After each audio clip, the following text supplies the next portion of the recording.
चीनी जनता की नजरों में गिरे शी जिनपिंग। अमेरिका ने चीन को किया धाराशाही, चीखता रह गया चीन। अमेरिका से भारत को मिली सीख, भारत चलेगा चाल तो चीन मांगेगा भीख। दोस्तों, इस समय चीन के हालात कैसे चल रहे हैं आप और हम बहुत अच्छे से जानते हैं। अमेरिका ने ताइवान में घुस के चीन की पुंगी बजा दी है और चीन ऐसा दिखा रहा था कि चीन की बात अगर अमेरिका नहीं मानेगा तो चीन अमेरिका के होश उड़ा सकता है। लेकिन यहाँ पर अमेरिका ने चीन का होश उड़ा दिया है और चीन खाली देखता रह गया। चीन की छोटी छोटी सेना अपनी छोटी छोटी आंखों से ताइवान में नैन्सी पेलोसी को आते हुए देखती रही है और कुछ कर नहीं सकी। यहाँ पर चीन ने अमेरिका को विस्फोटक बयान देकर डराने की कोशिश की थी, लेकिन अमेरिका को भी दुनिया वालों को ये दिखाना था कि मैं सुपर पावर हूँ और मैं चीन जैसे देशों से नहीं डरने वाला। अमेरिका ने ताइवान में घुस के तांडव मचा दिया है। दोस्तों, यहाँ पर चीन अमेरिका को धमका कर दुनिया वालों के सामने एक नई शक्ति के रूप में उभरने की कोशिश कर रहा था, लेकिन यहाँ पर अमेरिका को कंट्रोल कर पाना इतना आसान भी नहीं है। ये बात चीन बड़े अच्छे से समझ गया है। चीन की आंखों के ऊपर से नैन्सी पेलोसी उड़ती हुई ताइवान में अपनी एंट्री करती है और यहाँ पर चीन कुछ कर नहीं पाता है। चीन की धड़कन तेज हो चुकी है, लेकिन चीन खामोशी से देखने के अलावा कुछ और नहीं कर सकता। और इस चीज को पूरी दुनिया ने देखा है कि अमेरिका ने चीन को किस तरीके से धाराशाही कर दिया है। एक तरफ तो चीन अपने युद्ध अभ्यास का परिचय दे रहा था, तो दूसरी तरफ अमेरिका ने इन सभी चीजों पर पानी फेर दिया है। दोस्तों, चीन की नींद में खलल डालने के बाद यहाँ पर अमेरिका वापस लौट गया है, लेकिन इसको लेकर भारत समेत कई यूरोप देशों से ये मांग उठ रही है कि वो भी इस तरीके का कदम उठाने वाले हैं और चीन की वन चाइना पॉलिसी को तोड़ने वाले हैं। इससे काफी ज्यादा फायदा होने वाला है और बताया ये भी जा रहा है कि यहाँ पर अगर इस तरीके का कदम दुनिया की तरफ से उठाया जाएगा तो चीन कई टुकड़ों में बढ़ जाएगा और अमेरिका अपने पर आ जाएगा, तो चीन को उसकी नानी याद आ जाएगी। ये बात चीन भी बहुत अच्छे से जानता है, इसलिए यहाँ पर चीन ने खामोशी का रास्ता चुन लिया है। अमेरिका चीन को खून के आंसू रुलाने पर मजबूर कर सकता है। अमेरिका चीन की हर खुशी, हर सुख बड़ी आसानी से छीन सकता है। इन सब चीजों को देखते हुए यहाँ पर चीन ने अमेरिका को जवाबी कार्रवाई के रूप में कुछ नहीं कहा और यहाँ पर सिर्फ अमेरिका ऊपर ऊपर से अपनी जनता को बहलाने और फुसलाने के लिए जोर जोर से चिल्ला रहा है। कार्रवाई के नाम पर कुछ और चीन की तरफ से नहीं किया जा रहा है। दोस्तों, इसको लेकर आपको क्या लगता है? क्या यहाँ पर चीन को अमेरिका के ऊपर कार्रवाई करनी चाहिए या चीन इस काबिल नहीं है कि वो अमेरिका के ऊपर कार्रवाई कर सके? आप अपनी राय हमें नीचे कमेंट बॉक्स में अवश्य लिखकर बताएं। दोस्तों, हमारे बड़े बुजुर्ग ये बात कह गए हैं कि कोई भी चीज कितनी भी शक्तिशाली क्यों न हो, अगर उसे बर्बाद करना है तो उसमें एक छोटा सा छेद कर दो और उसके बीच में दरार डाल दो, वो पूरी तरीके से बर्बाद हो जाएगा और आप खुद उसे अपनी आंखों के सामने धाराशाही होते हुए देखेंगे। इससे फर्क नहीं पड़ता कि वो चीज कितनी ताकतवर है, लेकिन अगर उसके फॉर्मूले में जरा सा भी फेरबदल हुआ तो यहाँ पर उस चीज का बच पाना नामुमकिन हो जाएगा। और आपको अगर इस बात को समझना है तो हम आपको आगे चीन का उदाहरण देंगे।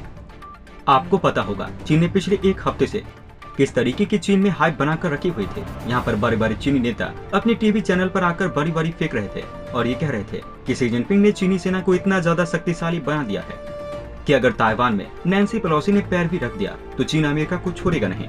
दोस्तों, जिस तरीके से दिन बढ़ रहा था उसी तरीके से चीन अपनी दादागिरी चीन लोगों को दिखाता हुआ चला जा रहा था। चीन ने अपने सड़कों पर चीनी टैंक उतार दिए हैं और लोगों को ये बता दिया है कि चीनी सेना काफी ज्यादा मजबूत है और हर परिस्थितियों का डटकर सामना करने को तैयार है। और यही चीन की सबसे बड़ी मूर्खता थी। लोगों ने देख लिया कि किस तरीके से अमेरिका ने ताइवान में एंट्री मारी है और चीन के इतना धमकाने के बावजूद चीन की धमकियों को नजरअंदाज करते हुए अमेरिका ने ताइवान में नैन्सी पेलोसी को भेजा और ताइवान ने भी नैन्सी का भव्य तरीके से स्वागत किया है। यहाँ पर नैन्सी पेलोसी ताइवान में गई, लेकिन यहाँ पर चीन ये बोलता हुआ दिखाई दे रहा था कि अगर नैन्सी पेलोसी का प्लेन ताइवान के अगल बगल भी नजर आया तो चीन उसके प्लेन को अपने कब्जे में ले लेगा और जरूरत पड़ी तो उनके प्लेन को नुकसान भी पहुंचा सकता है। लेकिन जिस तरीके की परिस्थितियां हुई हैं, यहाँ पर नैन्सी पेलोसी ने ताइवान में एंट्री भी की है। यहाँ पर चीन खाली देखता रह गया और ये भी पता चला कि चीन का जो ट्विटर है वो कल क्रैश कर गया था। चीन के लोग ये भी लिखना शुरू कर दिए थे कि हमें युद्ध नहीं चाहिए और लोगों ने सरकार को समझाने की कोशिश की। हमारी अर्थव्यवस्था पहले से बर्बाद होती हुई चली जा रही है और इस तरीके का युद्ध अगर चीन लड़ेगा तो और भी ज्यादा बर्बाद हो जाएगा।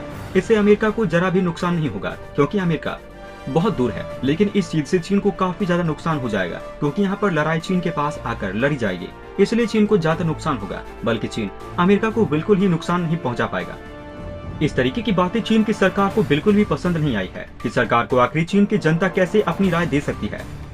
अब सरकार को चीनी जनता चलाएगी। इस तरीके की सोच के साथ यहाँ पर चीनी सरकार ने उन सभी लोगों के अकाउंट डिलीट करने शुरू कर दिए हैं जो कि युद्ध के विरोध में अपनी आवाज उठा रहे थे।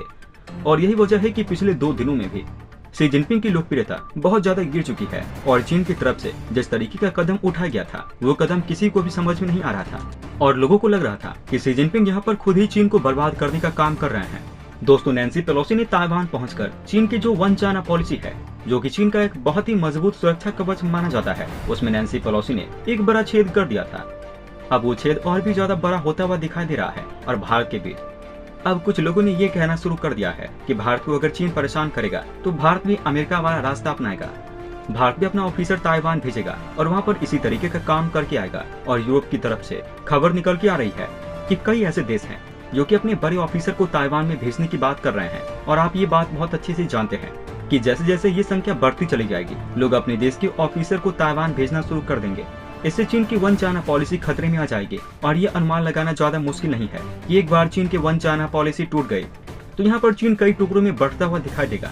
दोस्तों, वैसे तो चीन खुद बहुत छोटा है, लेकिन ये दूसरे देशों पर कब्जा करके अपने आप को लगातार बढ़ाता हुआ चला गया है और आज जाकर चीन इतना बड़ा हो गया है कि चीन ने मंगोलिया का कब्जा किया, तिब्बत का एरिया कब्जा कर लिया। इसके अलावा भी चीन ने कई देशों के ऊपर कब्जा करने की कोशिश की है और आज भी चीन ये करता हुआ चला जा रहा है। आप देख सकते हैं भारत के इलाके पर भी चीन कब्जा करने की कोशिश करता रहता है, लेकिन यहाँ पर भारतीय फौज चीन को मुंहतोड़ जवाब देती है और यही वजह है कि भारत से चीन को मुंह की खानी पड़ती है।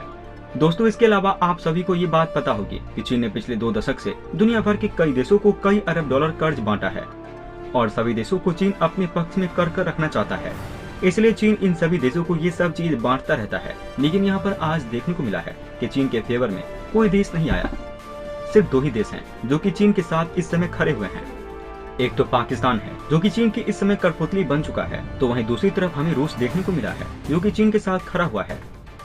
यहाँ पर रूस चीन का साथ इसलिए दे रहा है क्योंकि इस समय रूस को भी चीन का साथ चाहिए, क्योंकि जिस तरीके से रूस के ऊपर प्रतिबंध लगे हैं, लेकिन यहाँ पर चीन अच्छी मात्रा में रूस से तेल खरीद रहा है, जिससे कि रूस को काफी ज्यादा फायदा हो रहा है।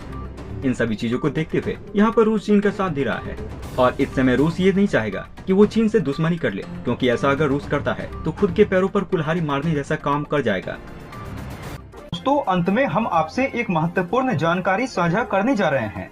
नीचे डिस्क्रिप्शन में दिए गए लिंक पर जाकर आप इंडियन आर्मी मर्चेंडाइज खरीदकर सपोर्ट कीजिए और पूरे देश का हौसला बढ़ा दीजिए। जाने से पहले वीडियो को लाइक और शेयर करें तथा चैनल को सब्सक्राइब करना न भूलें। तब तक के लिए धन्यवाद। जय हिंद, जय भारत। अच्छा सुनो, चैनल को सब्सक्राइब करो, उसके बाद घंटी बजा देना ताकि अगली वीडियो आपसे मिस ना हो पाए। Thank you.